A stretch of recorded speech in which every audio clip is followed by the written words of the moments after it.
You know, I love games like Gungrave. It has all this charm and style that defines a hidden gem. Fast-paced and simple action, a stylish-looking tone, kick-ass music, varied bosses and stages, the list goes on.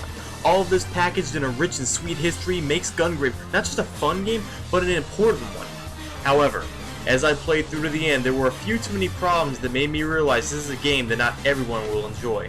So, let's take a look down the winding road that is Gungrave. Now I know what you're thinking, wow Yuji, you're giving this game way too much credit. And while it may seem that way at first, once you see where I'm getting at, you'll understand what I mean when I say this game's important. Plus, there are few games that commit to this level of style and substance. And while it ain't no Splatterhouse or Mad World, there is every reason to pick up a controller and bust some heads.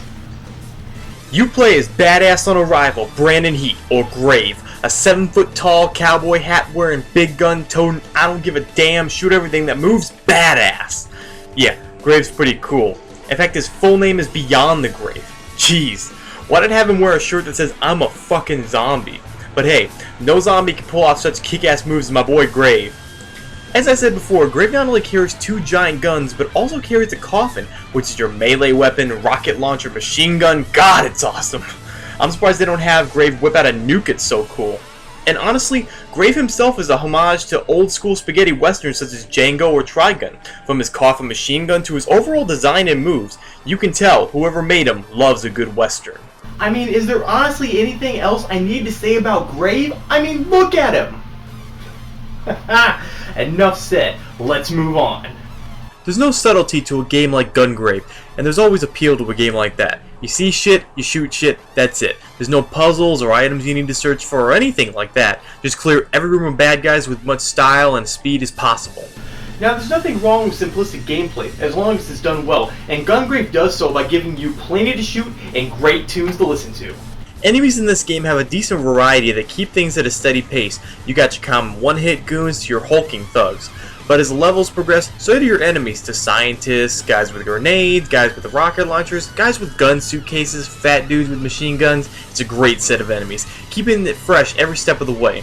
And not only is each level loaded with enemies to shoot, but also fully destructible environments, from windows, boxes, to cars, and lab equipment.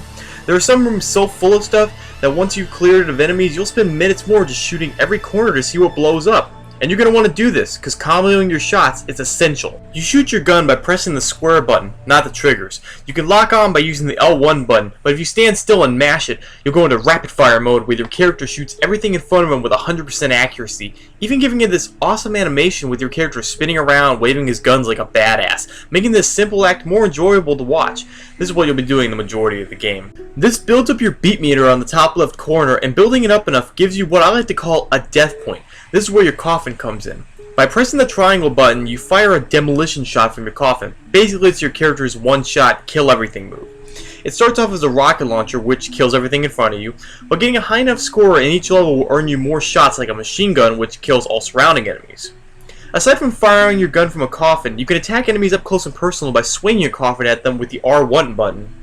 Doing this move will clear out surrounding enemies from ganging up on you, but honestly, there's no point in using this move, as most enemies you can just gun down before they even get close to you.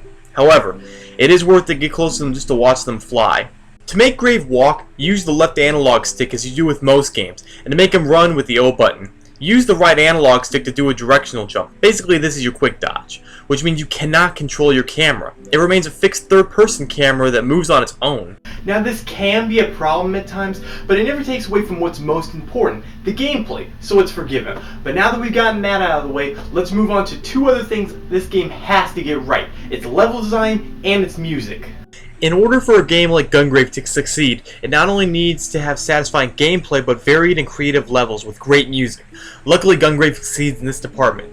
Every level is different from the last. One moment you're blowing it up in a nightclub, next you're gunning down the streets of Chinatown. It's crazy, from subways to sewers to weird towers. Gungrave definitely has its level variety down, and each one has plenty for you to shoot. My favorite level has to be the subway level, from running down the station to jumping on a train to fighting a really cool and somewhat challenging boss.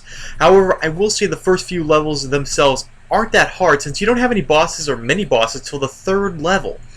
But hard or not, each level is stylish, creative, and let's not forget the music. One must mention the soundtrack, because it escalates the game from being kind of fun to a whole new level of awesomeness. And I'm not just talking about that one song in the beginning and that one in the end. The whole soundtrack is brilliant and sets a mood for the levels and cutscenes. And plus, it's just great to listen to. Seriously, there are more than a few songs here that are iPod worthy. But that makes sense when you know who did the music. The soundtrack for this game was composed by Sunil Imamuri, who's best known for creating the soundtrack to Trigun. He even contributed to animes like Cowboy Bebop and Wolf's Rain. He also composed the soundtrack to Gungrave Overdose and the Gungrave anime. So it's no wonder the music is great considering they got an A-list composer to do the soundtrack. Another thing this game does great, for the most part, is the bosses. Once you get to the third level in the game, they start throwing bosses at you, with each one having a different pattern while progressively getting harder. I love the design of the bosses. Dark, violent, very over the top. Some bosses have a two-part fight, so when you drain their health, it will regenerate and they will change form with a new set of moves. But just because this game has some great things going for it, does not mean it's perfect. This game has a few problems that only a select few will overlook. For one, even though the game has stylish levels, there are occasions of massive slowdown. And my first playthrough of the game, it slowed down 3 times, and each was when the levels were crowded with stuff to blow up. Another issue is the bosses, though varied, can have a broken difficulty. One of the bosses I fought towards the end, all he did was spam his special move over and over, which was killing me, forcing me to do my special move. But even though when I got him to stop, he kept regenerating health and hiding behind rocks, and since he's faster than me with my slow steering controls, he kept picking up health and kicking my ass. The only way I was able to beat him was to let him kill me over and over because you gain a death point when you die, and I just spammed my special move over and over until he died. That's bad game design no matter how you look at it. In fact, this guy was one of the reasons that almost got me to rage quit this game. But after you beat this guy, the game pulls back from the BS boss fights. Another problem is the lack of music in the last level of the game. From the first level up to this point, you've had great music to listen to, but here it's quiet, making this section feel a little boring. And aside from it being repetitive, the biggest problem with this game is it's short. Counting all the times I died plus extra to take notes, I beat the game in 2 hours. However, on the plus side, that does give this game some replay value, especially since it's a score-based game, and now since this game is so old, you can get it pretty cheap. I picked up my copy for $5 in my local used game store, and at a price like that, it's well worth picking up and trying for yourself. So, putting it all together, Gungrave can be called an underrated classic for fans of arcade-style shooters, and that's really cool and all. But one thing that really stood out for me from this game, and that made me want to do this review, is the thing that makes it stand out from the rest. It's history. As I said before, Grave himself was obviously inspired by many spaghetti western styled movies and animes like Trigun, and this makes sense when you find out who helped make it. Gungrave's characters and story design were all made by Yasuhiro Naito, who's best known for creating the beloved series and manga Trigun. Now I know that what you're thinking, why would Naito go to all trouble making a whole new series? Well, I honestly don't think that's what he intended. Yasuhiro was working on a Trigun game with Red Entertainment called Planet Gunsmoke and was scheduled to be released in 2002. But for whatever reason, the game was cancelled sometime after a quick 20-second trailer for the game was shown in Sega's 2002 Game Jam video. To this day, neither Sega nor Red have said the game was cancelled or why it was never released. Now I'm gonna go on a limb here, but this is how I see it.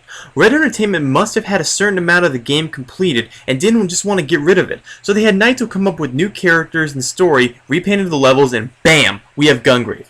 Now of course I can't confirm this, but that's my guess as to what happened, which would explain some of the game's problems like the draw distance and how ridiculously short it is. Even though Gungrave had its share of problems and was giving mixed reviews across the board, Gungrave gained enough popularity through its overall look, story, and just being fun. So much so that it garnered a sequel, Gungrave Overdose, which I hear is better in every way from graphics, gameplay, and story. And around the same time, they released an anime based on the game. Yeah, you heard right. Gungrave is important not because it was some video game that's good that was based off an anime, but because it was a video game that became an anime that got an awesome video game sequel. That is amazing. Whether you like it or not, Gungrave has a legacy all its own among the gaming community and should be appreciated for something like that.